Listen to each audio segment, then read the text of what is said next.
Sénat américain, votre gouvernement a donc réagi avec fermeté, dénonçant des accusations infondées sur les choix souverains du Burkina Faso. Que répondez-vous à ceux, notamment à Washington, qui continuent de remettre en cause la légitimité de vos partenariats actuels, notamment avec la Russie? Et comment entendez-vous défendre l'image du Burkina Faso sur la scène internationale face à ce type de discours? De toute façon, on est libre de lier les relations avec qui on veut, c'est ça l'indépendance. Donc sur ce volet, ils peuvent continuer à penser ce qu'ils veulent. Nous irons où nous voulons, voilà, pour peu que ce partenariat puisse être en tout cas mutuellement bénéfique pour chacune des parties. Quant à ces propos, vous l'avez dit, on a protesté à travers le ministère des Affaires étrangères, c'est une chose. Mais je ne sais pas ce qui s'est passé avec ce général. Il y a un souci quand même. Et je souhaite peut-être qu'il fasse un mea culpa. Si on l'a envoyé, qu'il comprenne que ce n'est pas la bonne mission. Si on l'a trompé, qu'il le dise publiquement, ou si on devant le Sénat qu'il s'est trompé. Ou aussi si c'est une mauvaise intention, eh bien, nous allons l'affronter comme il le faut, parce que tout ce qu'il a dit, c'est du mensonge. Et c'est très vilain de voir un adulte mentir, de voir un adulte officier général d'une grande armée mentir. C'est très grave. D'abord, il a parlé de l'or du Burkina, qui sert à ce que nous on utilise pour se protéger et tout. D'abord, c'est l'or du Burkina, c'est pas son or. Ça, c'est la première des choses. En quoi ça le regarde? Ça ne le regarde en rien. C'est le Burkina, c'est l'or du Burkina, ça ne le regarde pas. Deuxième chose, il ment.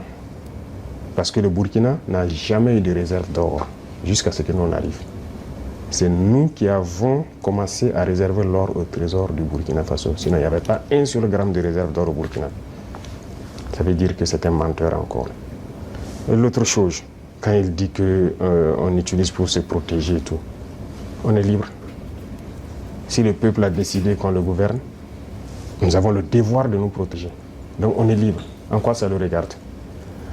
Et le volet qui m'a le plus fait mal, pas parce qu'il est général ou parce que c'est un Américain ou quoi, c'est parce que c'est un noir.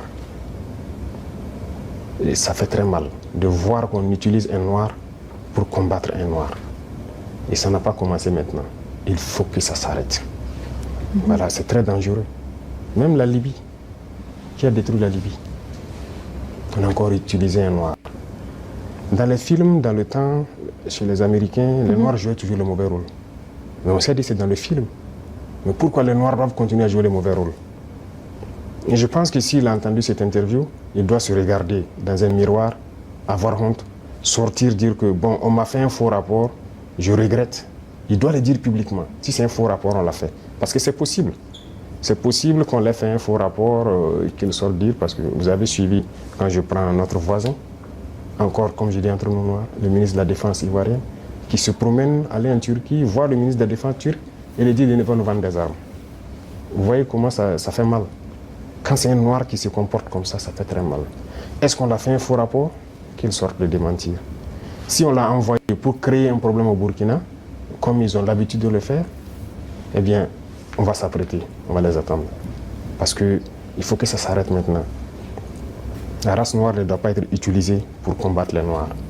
Et chaque fois, c'est la même chose, c'est la même chose. Et c'est ce que nous déplorons. Et ça nous a fait beaucoup mal de voir que c'est un noir qui tient ces propos. C'est vrai qu'ils peuvent le regretter, par plusieurs canaux, ils essaient de se rattraper. Mais non, ça a été dit publiquement, il faut se rattraper publiquement. Voilà, nous, c'est comme ça. Nous ne sommes plus dans l'hypocrisie diplomatique, comme on aime le dire. Dire des choses haut et fort, et venir en bas dire non, on s'excuse, on n'a pas quoi. Il faut le dire publiquement. Donc je les invite à se rattraper, à le dire publiquement, parce que la jeunesse africaine a compris, la jeunesse noire dans le monde entier a compris.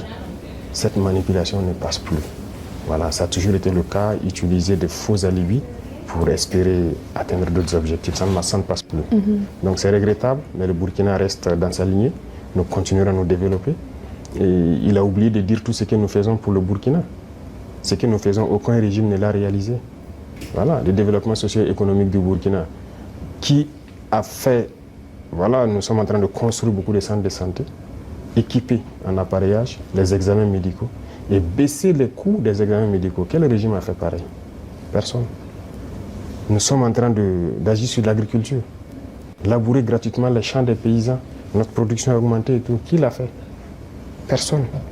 L'armée que nous sommes en train de créer, d'une nouvelle armée, l'armée burkinabé n'a jamais été autant fournie en effectifs, en équipement que maintenant. Qui l'a fait? Aucun régime. En matière d'emploi, aucun régime n'a créé autant d'emplois que nous l'avons fait. L'industrialisation. Peut-être que c'est ça qui les fait mal, qu'ils veulent arrêter, et il faut inventer des mensonges. En tout cas, je les invite à revoir leur copie. Voilà, c'est ce que je peux dire. C'était un gros mensonge et c'est regrettable. Voilà. Votre Excellence, ce soir, vous rencontrez le président Poutine. Pourriez-vous peut-être partager avec nous quel sujet envisagez-vous d'aborder? Peut-être quels accords seront-ils sur la table de négociation?